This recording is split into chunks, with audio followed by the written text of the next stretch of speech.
Hello, welcome back to the reading of the poem of the Man God, written by Maria Valtorta, Volume 3, Chapter 347, Part 3, From Capernaum to Nazareth, with Manaen and the women disciples.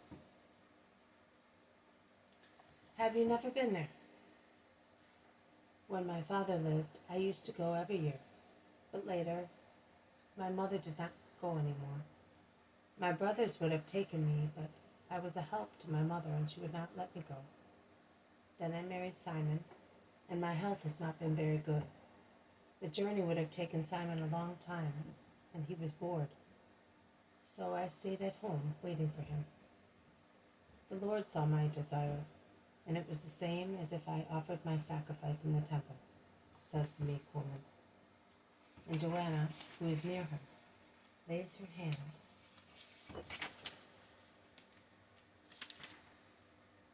on her wonderful plates, saying, "My dear." And there is so much love, understanding, and meaning in that adjective. There is Nazareth.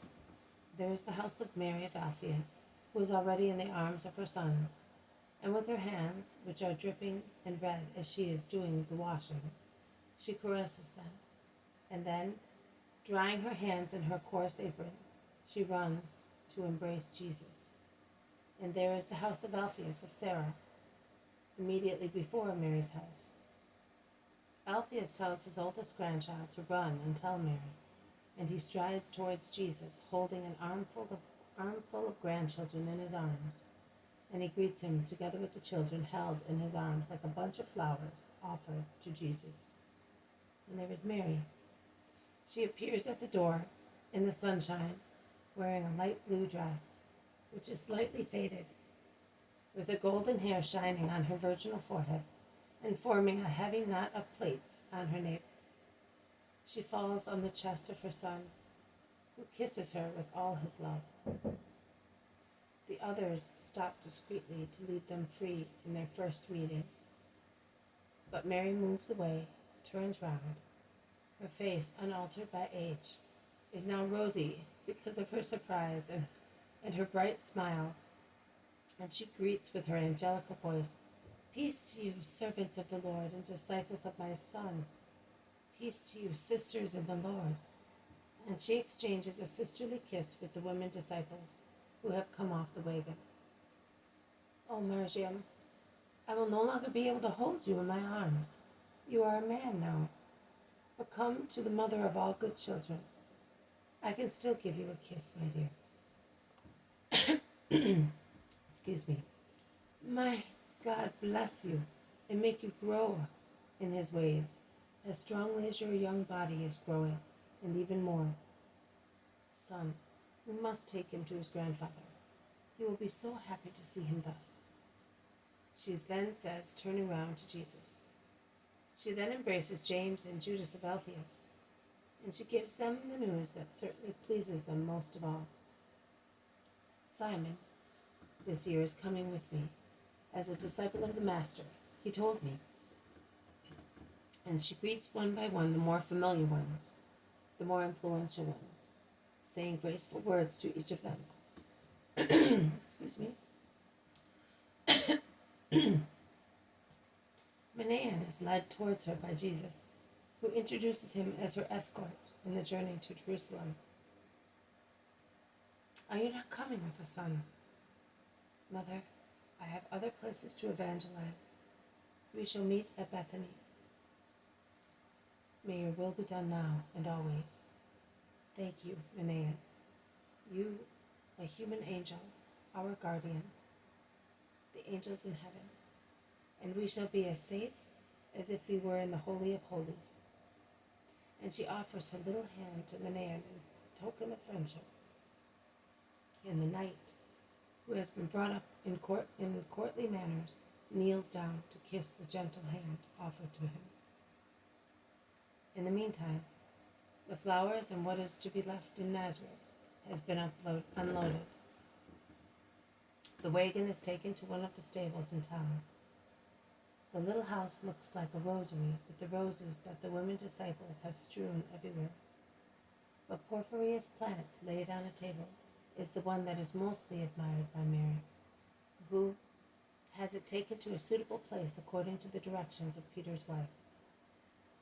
They cannot certainly all go into the little house or the kitchen garden, which is not an estate, but it seems to rise towards the sky and become airy, so many are the clouds of blossoms on the trees in the garden. And Judas of Alphaeus asks Mary, smiling, "Have you picked your branch for your amphora today?" "Most certainly, Judas, and I was contemplating it when you arrived." "And you were dreaming once again, Mother, of your remote mystery," says Jesus, embracing her with his left arm and drawing her close to his heart. Mary raises her flushed face and says with a sigh, "Yes, son, and I was dreaming again of the first throb of your heart within me." Jesus says, "Let the women disciples, the apostles, Marjam, the shepherd disciples, John the priest, Stephen, Hermas, and Manaen stay here. The others can spread out, looking for lodgings." "Many can stay with me," shouts Simon of Alphaeus from the door where he has been stopped. "I am their fellow disciple, and I claim them." "Oh, brother, come in that I may kiss you," says Jesus effusively, while Alphaeus of Sarah, Ishmael, and Aser, the true disciples, formerly donkey drivers of Nazareth, say, "Come to our houses." The disciples who have not been chosen to stay go away, and the door can be closed. But it is opened once again immediately afterwards for the arrival of Mary of Alphaeus, who cannot stay away, even if her washing is going to be spoiled. There are about 40 people, and they spread through the warm, peaceful garden until food is handed out, and everybody finds it has a celestial flavor. So happy they are to take it in the house of the Lord and hand it out by Mary. Simon comes back after settling the disciples and says, "You did not call me with the others, but I am your brother, and I am staying here just the same."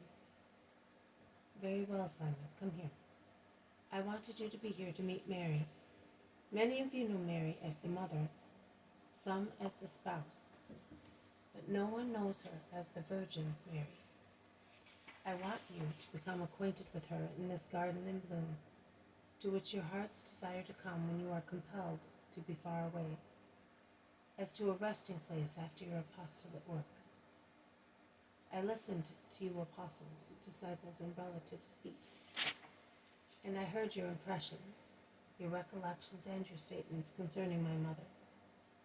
I will transfigure all that, which is admirable, although still very human, into a supernatural knowledge, because my mother is to be transfigured before me in the eyes of the most deserving, to show her as she is.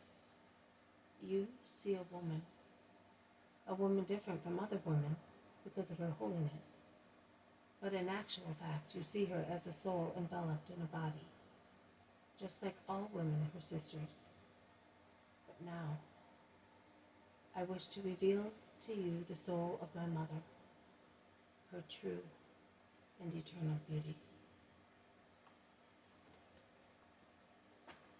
This has been a reading from the poem of the Man God, written by Maria Valtorta, Volume 3, Chapter 347, Part 3, From Capernaum to Nazareth, with Manaen and the women disciples.